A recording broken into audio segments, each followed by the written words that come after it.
नमस्कार।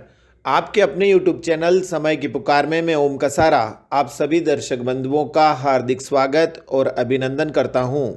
वस्त्र नगरी के युवा पत्रकार प्रहलाद तेली ने बताया कि राज्य सरकार के 3 वर्ष पूर्ण होने के उपलक्ष्य में भीलवाड़ा के प्रभारी मंत्री डॉक्टर महेश जोशी ने मंगलवार को एक पत्रकार वार्ता को संबोधित किया।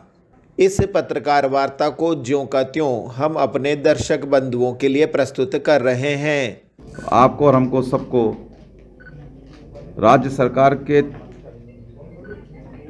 3 सफल वर्ष पूरा करने पर बधाई। सरकार के 3 साल रहे, ये 3 साल बेमिसाल हैं। शानदार सेवा, भरपूर सेवा और शानदार उपलब्धियां हमने हासिल की हैं। मैं भीलवाड़ा की बात कहूं तो सरकारी योजनाओं की किस तरीके से पालना होती है, भीलवाड़ा इस मामले में एक उदाहरण के तौर पे उभर रहा है। मैंने अभी जो लाभान्वित हुए विभिन्न योजनाओं से, उस एक दो आदमियों को योजनाओं का लाभ दिया, का सर्टिफिकेट दिया होगा या हमने चेक ड्राफ्ट दिया होगा, लेकिन बड़ी संख्या में जो लाभान्वित हो सकते हैं उनको लाभान्वित करने की कोशिश की जा रही है। तो भीलवाड़ा जिला प्रशासन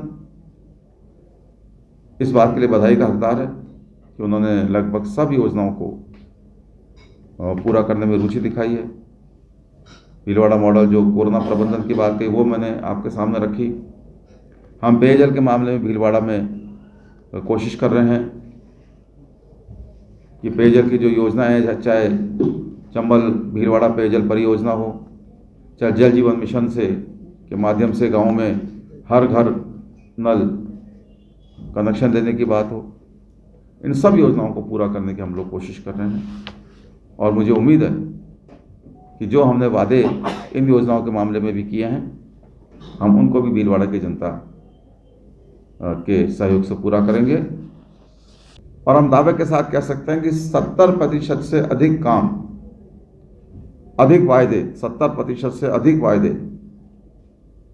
जो चुनाव घोषणा पत्र में किए गए, मुख्यमंत्री अशोक गहलोत जी के नेतृत्व में राज्य सरकार ने 70% से अधिक घोषणाओं को पूरा किया। 30% घोषणाएं हैं, उनको भी हम बहुत जल्दी उनको पूरा करेंगे।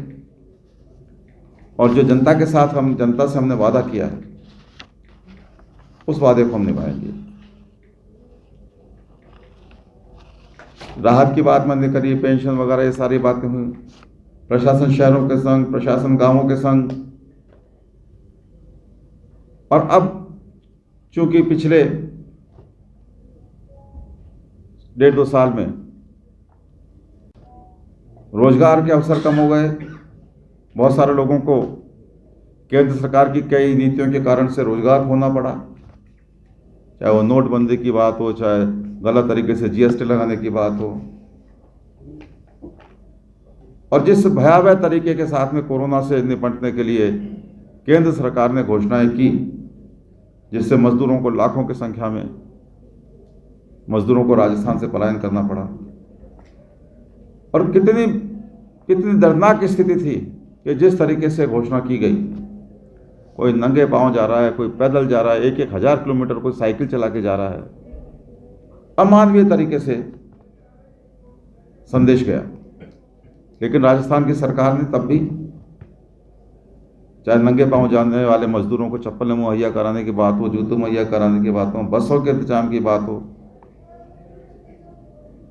सारी बसें हमने सरकार राज्य की वो पलायन करते मजदूरों के लिए लगा दी। लेकिन दुख की बात है कि तब भी हमारे पड़ोस राज्य उत्तर प्रदेश ने हमारी बसों को अंदर आने की परमिशन नहीं दी। कई दिन तक, कई घंटों तक बसों को रोके रखा गया। लेकिन राजस्थान के लोगों ने वहां भी सीमा पर जो बेचारे मजदूर थे, जो भूखे थे, उनको खाना खिलाने में, उनको सहयोग करने में कोई कमी नहीं रखी। साथ ही अभी जो इन्वेस्टमेंट समिट हुई, उसमें भी 10,000 करोड़ के से ऊपर के MOU साइन हुए हैं।